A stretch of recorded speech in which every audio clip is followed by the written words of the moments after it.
വളരെ സിമ്പിളായിട്ടും വളരെ വേഗത്തിലും തയ്യാറാക്കി എടുക്കാൻ പറ്റുന്ന ഒരു പനീർ റെസിപ്പിയാണിത്. എല്ലാവരും ട്രൈ ചെയ്ത് നോക്കണം. ഇന്ന് നമ്മൾ ചെയ്യാനായിട്ട് പോകുന്നത് ഒരു പനീർ കറിയാണ്. അത് സൗത്ത് നോർത്ത് ഫ്യൂഷൻ ഒരു പനീർ കറിയാണ്. അതിനായിട്ട് ഞാൻ 400 ഗ്രാം പനീർ എടുത്ത് വെച്ചിട്ടുണ്ട്. ഇതിനകത്തേക്ക് നമുക്ക് കുറച്ച് മസാലകൾ ഇട്ട് കൊടുക്കാം. ഒരു 1/4 ടീസ്പൂൺ മഞ്ഞൾപ്പൊടി ഇട്ട് കൊടുത്തു, 1/2 ടീസ്പൂൺ മുളക് പൊടി ഇട്ട് കൊടുത്തു, 1 ടീസ്പൂൺ ഉപ്പ് ഇട്ട് കൊടുത്തു. ഇത് കേരള രീതിയിൽ തന്നെയാണ് വെക്കുന്നത്. കേരളത്തിൽ നമ്മൾ എങ്ങനെയാണോ മറ്റുള്ള കറികൾ വെക്കുന്നത് അതുപോലെയാണ് ഈ പനീർ കറി ഞാൻ വെക്കാനായിട്ട് പോകുന്നത്. നന്നായിട്ടൊന്ന് മിക്സ് ചെയ്യണം. മുളക് പൊടിയും ഉപ്പും മഞ്ഞൾപ്പൊടിയും പനീറെ മുഴുവൻ പിടിക്കത്തക്ക രീതിയിൽ നമുക്കൊന്ന് മിക്സ് ചെയ്ത് കൊടുക്കാം.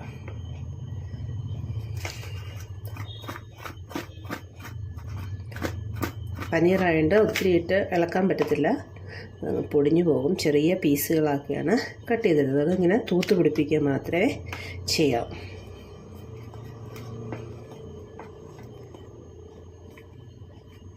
എല്ലായിടം നന്നായിട്ട് തൂത്ത് പിടിപ്പിച്ചിട്ടുണ്ട്. അതിന് ഇതിൻ്റെ മസാല തയ്യാറാക്കാനായിട്ട് പോകാം. പനീർ മസാല തയ്യാറാക്കുന്നതിനായിട്ട് ഞാനൊരു ചീനച്ചട്ടി അടുപ്പത്തേക്ക് വെച്ചിട്ടുണ്ട്. ഇതിലേക്ക് നമുക്ക് ആവശ്യമുള്ള ഓയിൽ ഒഴിച്ച് കൊടുക്കാം. എല്ലാം കൂടി ഒന്ന് വഴറ്റിയെടുക്കുന്നതിനാണ്.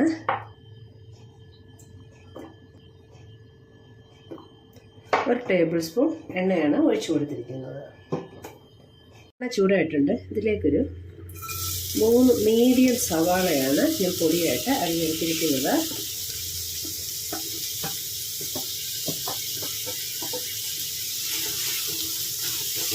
സവാള ഒന്ന് വഴഴുമ്പോഴേക്കും ബാക്കി വെജിറ്റബിൾ കട്ട് ചെയ്തിട്ടുണ്ട്. ഒരു 4 അല്ലി വെളുത്തുള്ളി ഒന്ന് 2ആയിട്ട് പിളർന്നൊന്ന് ഇട്ട് കൊടുക്കുകയാണ്. ഇത് 4 പച്ചമുളകും 2ആയിട്ടൊന്ന് കട്ട് ചെയ്ത് ചേർക്കുകയാണ്. ഒന്നായിട്ടൊന്ന് വഴന്ന് വരട്ടെ. ഒരുപാട് ബ്രൗൺ കളറൊന്നും ആവണ്ട, ഒന്ന് വഴന്നാൽ മാത്രം മതി. ഇതിലേക്ക് ഞാൻ വലിയ 2 ടൊമാറ്റോ ഇട്ട് കൊടുക്കുന്നത്. വീഡിയോ ഓണല്ലായിരുന്നു. വലിയത് 2 ടൊമാറ്റോ ആണ് ഇട്ട് കൊടുക്കുന്നത്. ചെറുതാണെങ്കിൽ 3 ടൊമാറ്റോ ഇടുക. 400 ഗ്രാം പനീറിൻ്റെ മസാലയാണ് ഇവിടെ ഞാൻ തയ്യാറാക്കുന്നത്. ഇനി ടൊമാറ്റോ ഒന്ന് വെന്ത് ഒരു തോലൊക്കെ ഒന്ന് വിട്ട് വരുന്നവരെ നമുക്ക് വാട്ടി കൊടുക്കാം. സവാള ഒന്ന് നന്നായിട്ട് വഴന്നതിന് ശേഷമാണ് ഞാൻ ടൊമാറ്റോ ഇട്ട് കൊടുത്തത്. ടൊമാറ്റോ ഉള്ളിയൊക്കെ നന്നായിട്ട് വഴന്നിട്ടുണ്ട്. ഇതിനകത്തേക്ക് നമുക്ക് 1/2 കപ്പ് തേങ്ങയും കൂടി ഇട്ട് കൊടുക്കുകയാണ്.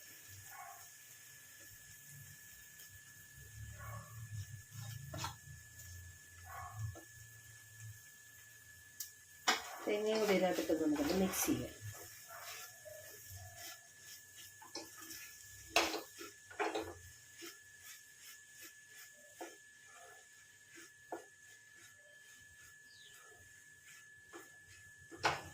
തേങ്ങയും കൂടി നന്നായിട്ടൊന്ന് ചൂടായതിനു ശേഷം ഫ്ലെയിം ഓഫ് ചെയ്യാം. തേങ്ങ നന്നായി ചൂടായി. ഇനി സ്റ്റവ് ഓഫ് ചെയ്യുകയാണ്.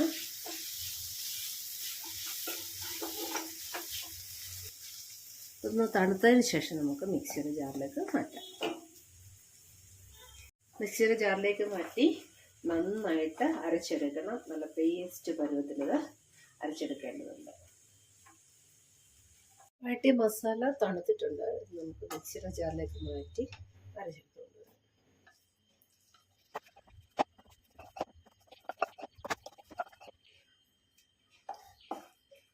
മസാല അരയ്ക്കുമ്പോൾ കുറച്ച് വെള്ളം ചേർത്ത് അരച്ചെടുക്കണം. എന്നാലേ നന്നായിട്ടത് അരഞ്ഞു വരത്തുള്ളൂ. ആദ്യം ഇങ്ങനെ തന്നെ ഒന്ന് ക്രഷ് ചെയ്യുക. അതിന് ശേഷം അതിലേക്ക് ഒരു 1/4 കപ്പ് വെള്ളം ഒഴിച്ചിട്ട് നന്നായിട്ട് അരച്ചെടുക്കുക.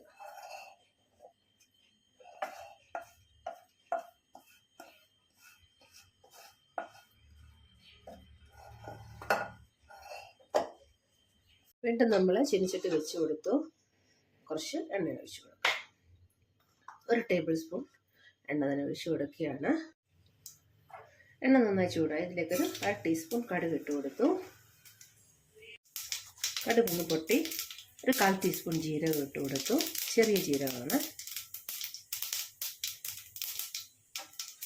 ഇതിലേക്ക് കുറച്ച് കറിവേപ്പില ഇട്ടു.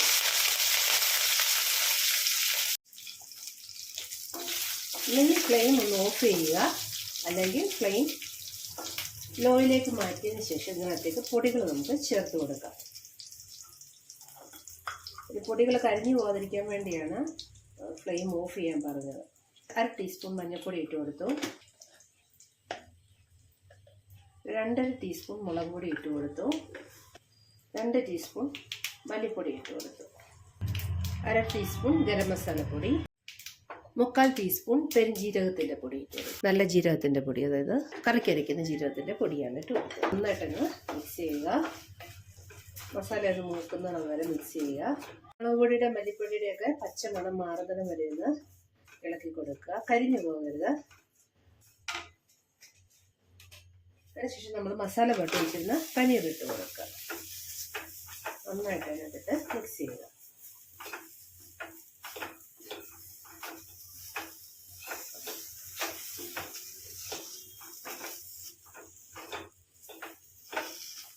കാൽ കപ്പ് വെള്ളം ഇതിലേക്ക് ഒഴിച്ചു കൊടുക്കുക.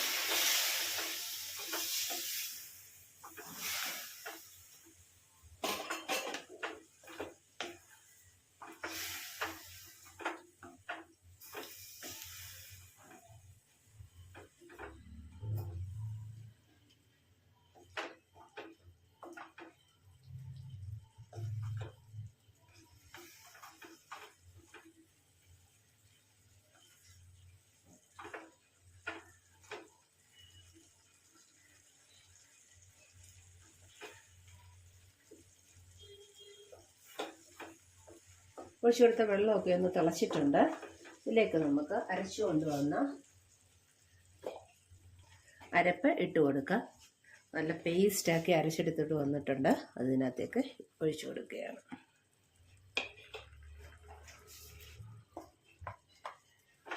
ജാറിനകത്ത് കുറച്ച് വെള്ളം ഒഴിച്ച് അതും കൂടി ഇതിനകത്തേക്ക് കഴുകി ഒഴിക്കണം. ചപ്പാത്തിക്കും ചോറിനും ഒക്കെ നല്ല ഒന്നാന്തരം ഒരു കറിയാണിത്. ഗീ റൈസിൻ്റെ കൂടെ വെജ് ബിരിയാണിയുടെ കൂടെയൊക്കെ കഴിക്കാനായിട്ട് നല്ല ഒരു കറിയാണിത്. കുറച്ച് വെള്ളം കൂടി നമുക്കിതിനകത്തേക്ക് ഒഴിച്ചു കൊടുക്കാം. തിക്ക് ഗ്രേവിയായിട്ട് വേണമെന്നുള്ളവർ അധികം വെള്ളം ഒഴിച്ചു കൊടുക്കണ്ട. കുറച്ച് വെള്ളം ഒഴിച്ചു കൊടുത്താൽ മതി. ഒന്ന് കഴുകി നമ്മളിതിനകത്തേക്ക് ഒഴിച്ചു കൊടുക്കുകയാണ്. ഇത് തിളച്ച് കഴിയുമ്പോൾ അങ്ങ് കുറുകി വരും. അതുകൊണ്ട് ഇത്തിരി വെള്ളം ഒഴിച്ചാലും കുഴപ്പമൊന്നുമില്ല.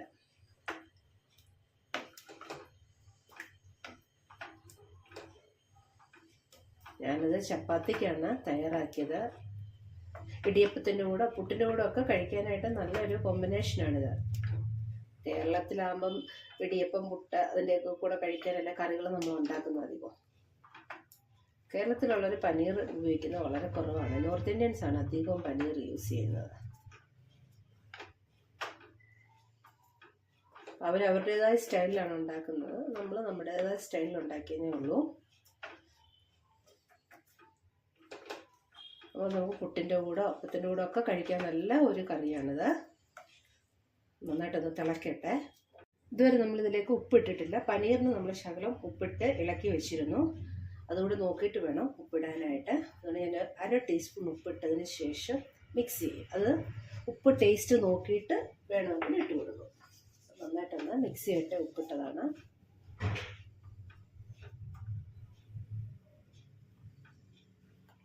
ഇളക്കുമ്പോൾ പനീറ് തട്ടാതെ വേണം ഇളക്കാനായിട്ട്. പനീർ പൊടിഞ്ഞു പോകും.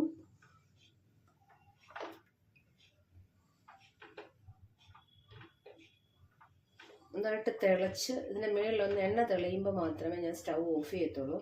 അതാണ് അതിൻ്റെ കറക്റ്റ് പരുവെന്ന് പറയുന്നത്. ഇതിൻ്റെ മുകളിലേക്ക് കുറച്ച് മല്ലിയില കൂടി ഇട്ടൊന്ന് മിക്സ് ചെയ്യാം. അതിൻ്റെയും കൂടെ ടേസ്റ്റ് അപ്പോൾ അതിനകത്ത്.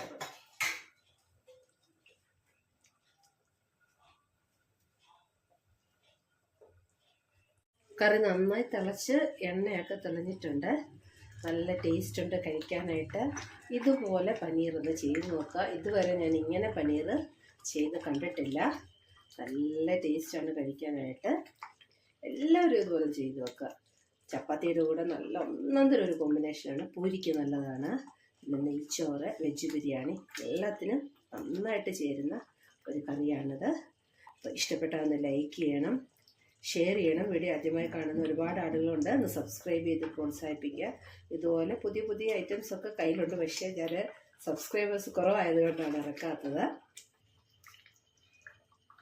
അപ്പം എല്ലാവർക്കും ഒന്ന് ഷെയർ ചെയ്ത് കൊടുക്കണം, ഫ്രണ്ട്സിനും റിലേറ്റീവ്സിനും ഒക്കെ ഷെയർ ചെയ്ത് കൊടുക്കുക, ലൈക്ക് ചെയ്യുക. വീഡിയോ ആദ്യമായി കാണുന്നവരുന്ന് സബ്സ്ക്രൈബ് ചെയ്ത് സപ്പോർട്ട് ചെയ്യുക. ഞങ്ങളോടുള്ള നിങ്ങളുടെ സ്നേഹം എന്ന് പറയുന്നത് സബ്സ്ക്രൈബ് ബട്ടണാണ്. അതിനകത്തേക്ക് നമ്മൾ കുറച്ച് മല്ലിയില കൂടി ഇട്ട് ഫ്ലെയിം ഓഫ് ചെയ്യാം. ഇതിൻ്റെ മുകളിലേക്ക് കുറച്ച് മല്ലിയില കൂടി തൂവുകയാണ്. അതിനുശേഷം ഫ്ലെയിം ഓഫ് ചെയ്യാം. പനീർ കറി കഴിക്കാനായിട്ട് ഞാൻ നല്ല ഒന്നൊന്നര ചപ്പാത്തി ഉണ്ടാക്കി വെച്ചിട്ടുണ്ട്. ഇതിലൂടെ നമുക്ക് പനീറങ്ങ് സെർവ് ചെയ്യാം. അപ്പം എല്ലാവരും ഇതുപോലെ ഒന്ന് പനീർ കറി വെച്ച് നോക്കണം. എന്താ ടേസ്റ്റ് എന്നറിയാം. Thanks for watching. വളരെ സിമ്പിളായിട്ടും വളരെ വേഗത്തിലും തയ്യാറാക്കി എടുക്കാൻ പറ്റുന്ന ഒരു പനീർ റെസിപ്പിയാണിത്. എല്ലാവരും ട്രൈ ചെയ്ത് നോക്കണം.